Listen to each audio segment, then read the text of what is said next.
There's good earnings, there's bad earnings, and then there's whatever i-80 reported for their fourth quarter financial results. Funnily enough, that was our immediate impression on i-80's third quarter earnings as well, which we discovered after we went back to cross-compare notes. But the sentiment remains the same, because quite frankly, the results are a mess. Despite the current gold environment, this is a company that is burning cash nearly as quickly as it comes in. And well, it kind of feels like there's a mad scramble to keep all their balls in the air through any means possible right now. They say they've got a plan to see things through to the other side, but we're not as of yet entirely convinced. Let's dive in. i-80 Gold in the fourth quarter recorded sales of 23 million, a decline of 10% on a year-over-year basis from the 26 million in revenue recorded in Q4 of 2023. The decline in revenue follows the sale of 9,000 ounces of gold at an average realized price of $25.60 an ounce. Ounces sold was down 37% from 14,000 ounces in Q4 of last year, which was partially offset by the average sales price per ounce jumping 29% from 19.89 an ounce. Cost of sales for the quarter came in at 20.9 million, before exploration expenditures of 9.4 million, G&A expenses of 6.3 million, and property maintenance expenses of 3.6 million, leading to a loss from operations of 17.5 million for the quarter, which compares to a loss of 20.4 million in the prior year. The short of it here is the company isn't producing enough to cover pretty well any of its actual costs. Net losses for the fourth quarter totaled $17.7 million, or 4 cents per share, which remarkably was an improvement from a net loss of $36.1 million, or 12 cents per share in the year-ago period. Cash flow used in operating activities, meanwhile, totaled $9.2 million, compared to $4.9 million in Q4 of 2023. For the full fiscal year, revenues were down 8%, falling from 55 million to 50 million, which follows the sale of 21,500 ounces of gold at an average price of 23.32 an ounce, versus sales of 29,370 ounces of gold at an average price of 19.56 in 2023. Cost of sales was even worse on an annual basis, coming in higher than top-line revenue at $64.6 million, which was before exploration expenditures of $38.4 million and G&A expenses of $20.8 million. Property maintenance, meanwhile, totaled $14.2 million for the year, leading to a loss from operations of $89.1 million, as compared to a loss from operations in 2023 of $101 million. Net losses for the year, however, were up as a result of interest expenses, which came in at $33 million for 2024, leading to a net loss of $122 million, or 34 cents per share for the year, which compares to a loss of $90 million, or 33 cents per share last year. Cash flows used in operating activities for the full fiscal year grew from $78 million in 2023 to $83 million in 2024. i-80, meanwhile, ended 2024 with $19 million in cash on hand, which is after raising $115 million via a bought deal last May and raising further funds via an at-the-market program. Despite being a producer, i-80 doesn't really report any of their quarterly results like most producers do.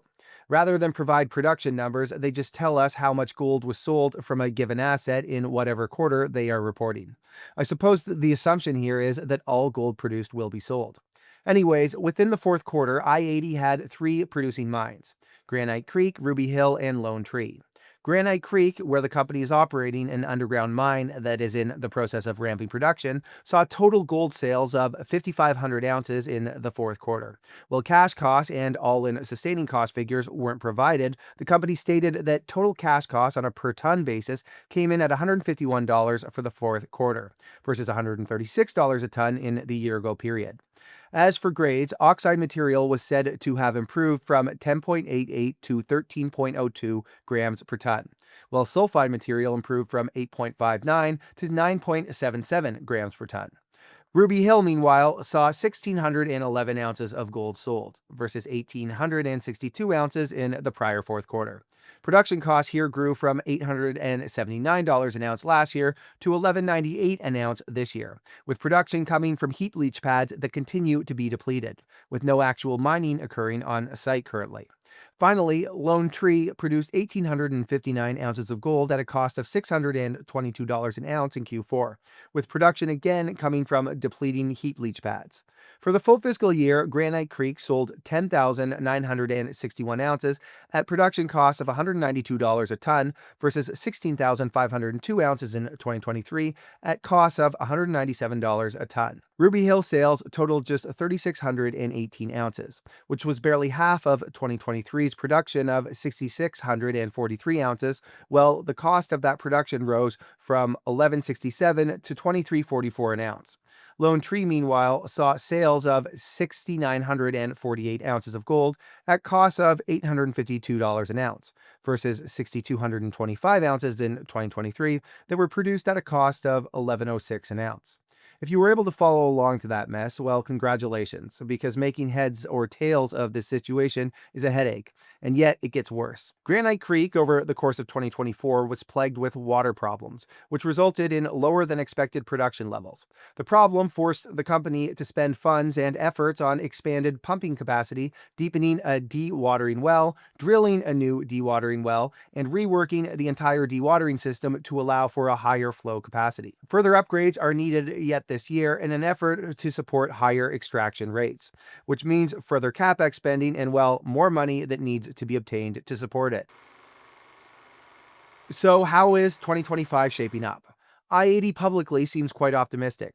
The company is expecting to expand its production profile to 30 to 40,000 ounces this year, with 20 to 30,000 of those ounces to come from the Granite Creek underground mine, which will be complemented by the heap leach production at Lone Tree and Ruby Hill, which are expected to produce about 10,000 ounces this year. In terms of capex, growth expenditures are expected to range from $40 to $50 million this year, which is money that i-80, as we well know, doesn't have.